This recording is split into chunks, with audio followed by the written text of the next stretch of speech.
dengan NPM A1G022557 dari Prodi PGSD kelas 1C mata kuliah pengelolaan pendidikan dengan dosen pengampu Bapak Dr. Muhammad Kristiawan, Magister Pendidikan. Pada bab 11 ini, kita akan membahas tentang efektivitas dan mutu sekolah. Ada berapa sih buku bahasan pada bab 11 ini? Pada bab 11 ini, kita akan membahas tentang 4 pokok bahasan. Yang pertama, yaitu pengertian sekolah efektif. Yang kedua, karakteristik sekolah yang efektif.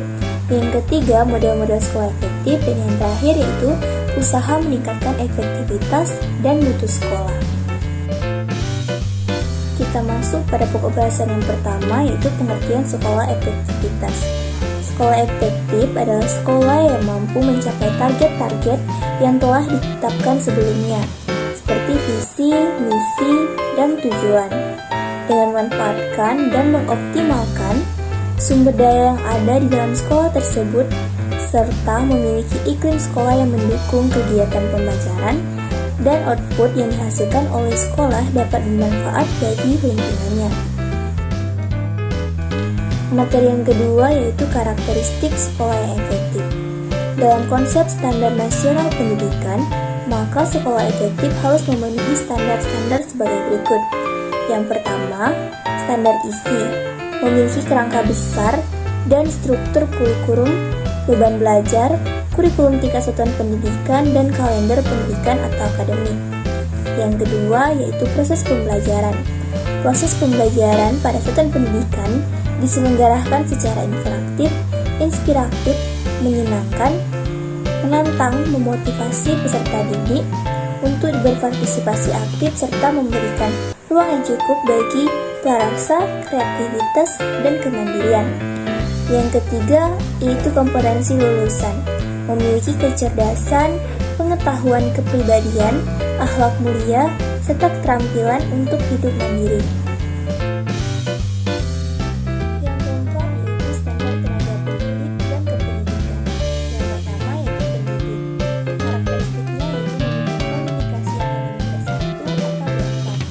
Yang kedua memenuhi kompetensi pedagogik, kepribadian sosial, dan profesional. Yang ketiga sehat jasmani dan rohani.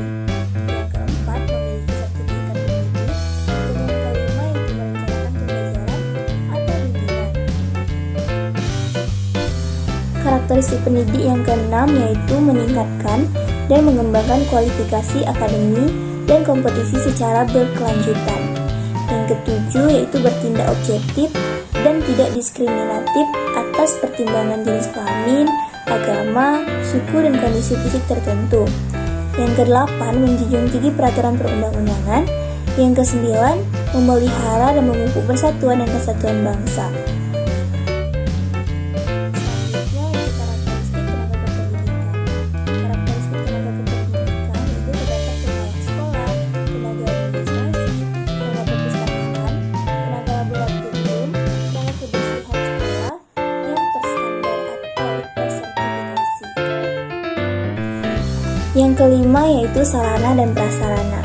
Memiliki prasarana yang meliputi lahan, ruang kelas, ruang pimpinan satuan pendidikan, ruang pendidik, ruang tata usaha, ruang perpustakaan, ruang laboratorium, kantin, tempat olahraga, dan ruang lainnya yang dapat berfungsi dalam menunjang proses pembelajaran yang teratur dan berkelanjutan.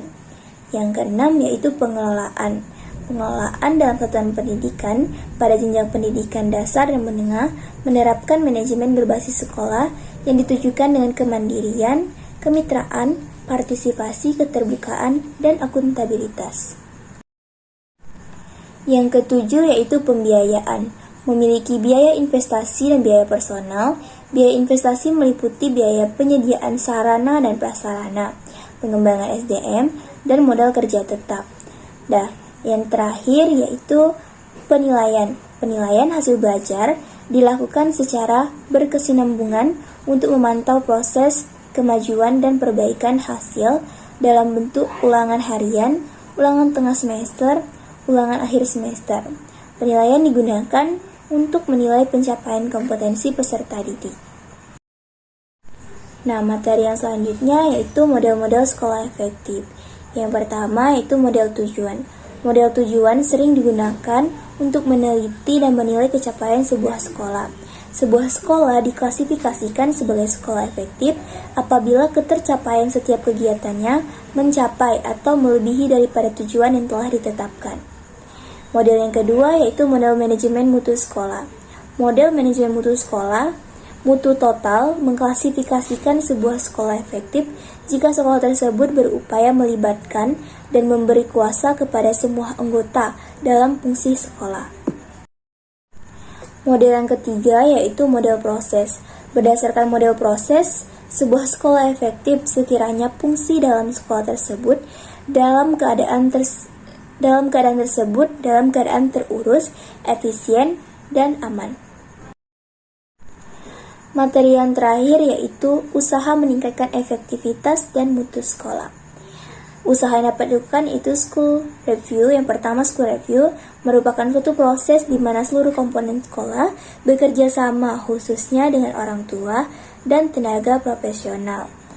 Nah, yang kedua yaitu benchmarking, merupakan suatu kegiatan untuk menetapkan target yang akan dicapai dalam periode tertentu.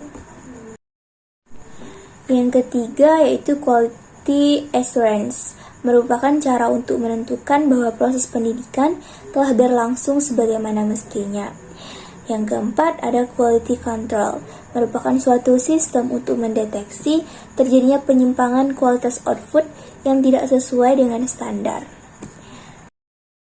Oke guys, itulah tadi materi pada bab 11. Next video selanjutnya ya guys.